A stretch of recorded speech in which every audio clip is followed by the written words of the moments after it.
Magandang umaga po sa inyong lahat. Pabati naman po sa katabi ninyo. Magandang umaga po. Ako. Noong pandemic, nasa probinsya po ako. Isa sa mga kaibigan ko na taga Maynila ay namatay. Sa madaling salita, hindi po ako naka-attend nung libing niya dahil pandemic. Pagkarating ko sa parokyang ito, sinikap ko pong makapagmisa sa cemetery. At yun nga po, nakapagmisa kami, 2 pare kami sa cemetery, kasama yung pamilya niya, second death anniversary niya. Sa opening line ng homily ko, sabi ko, sino kaya ang susunod sa atin? Nagtinginan silang lahat sa akin. Yung parang na-shock, parang nabigla. Parang sinasabi na ikaw na muna, Father. Sa expression pa lang, nasabi kong hindi nila gustong mamatay. O sabi ko, ayaw niyong mamatay, ayaw ko ring mamatay. Paunahin na natin yung isa kong kasamang pare. Tawanan sila eh. Paunahin na natin yung isa kong kasamang pare. Wala siyang magawa dahil ako ang homilist. Anyway, kwento ko to sa inyo dahil isa sa mga kinatatakutan ng lahat ay ang pagkamatay, ay ang mamatay. We fear death. At dahil doon, we avoid talking about it, we avoid death. Di natin pinag-uusapan yan. Ito ang madalas na disposisyon ng karamihan sa atin. Ito ang madalas. Sige nga, try niyong batiin yung katabi niyo ngayon, mamamatay ka rin. Baka tumingin sa inyo ng masama, di ba? Hindi good morning, mamamatay ka rin. Baka ang sama ng tingin sa inyo ngayon ng katabi niyo. Di ba? Ngayong araw, mababago itong pagtingin natin about death. Kasi most of us, negative yung pagtingin natin when it comes to death eh. Sabi ni Jesus, it is necessary to die to gain eternal life. Sinong gustong mapuntang langit ngayon mismo? Wala? Ako lang? Oh, si nanay gusto, pero mamamatay ka po ngayon. Kasi pupunta tayo sa langit ngayon, 2 tayo. Diba? 2 tayo. Death is necessary. Ibig po sabihin pag necessary, we cannot live without it. Kahit yung pinakamayaman, namamatay. Diba? Mahirap mayaman, death is a great equalizer. Pantay-pantay lahat dyan. Mahirap mayaman, mamamatay ka rin. Kaya tama yung greetings na yun, mamamatay ka rin. Mamamatay din tayo.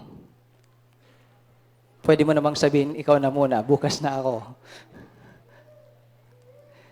At ginamit ni Jesus na metaphor, gumamit siya ng isang maliit na bagay. Butil ng trigo. Symbol. Isang simbolo. Butil ng trigo. Anong sabi niya? Sabi sa gospel, namamalaging nag-iisa ang butil ng trigo kung hindi ito namamatay pagkahulog sa lupa. Ngunit, kung mamatay, ito'y nagdudulot ng maraming bunga.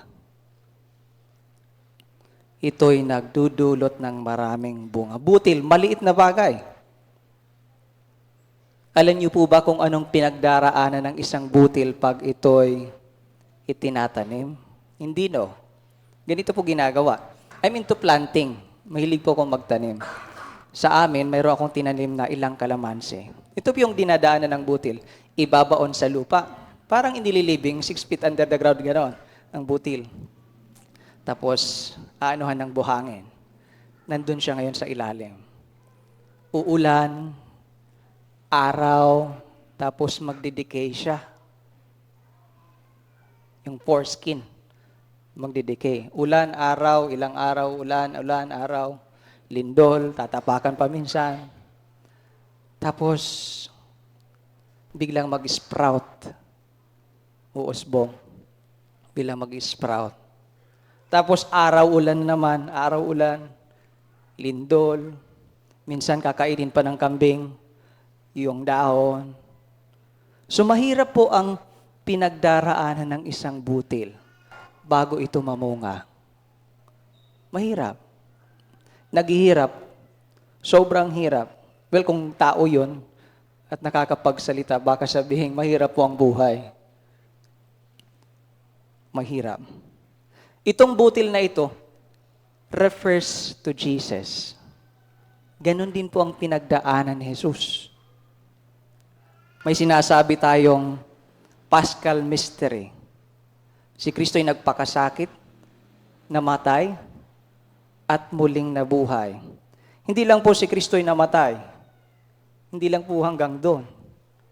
At muling nabuhay, namunga.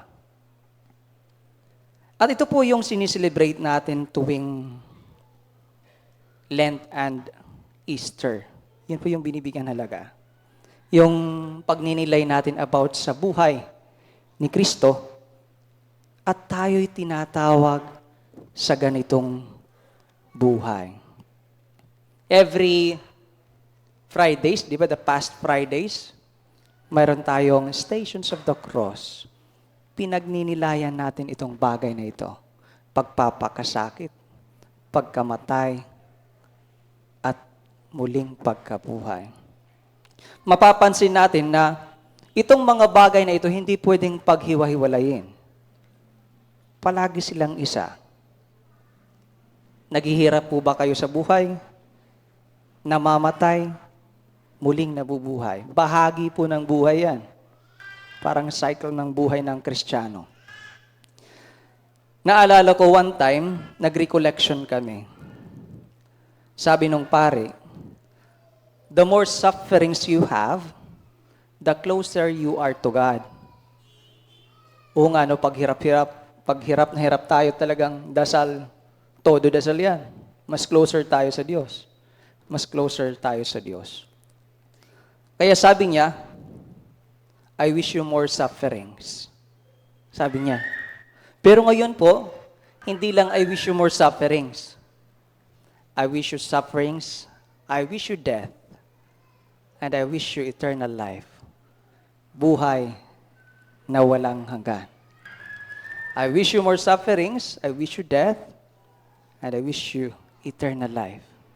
Buhay kay Kristo. Buhay na kapiling ang Diyos. Tandaan po mga kapatid, there can be no Easter without Lent. There can be no resurrection without crucifixion.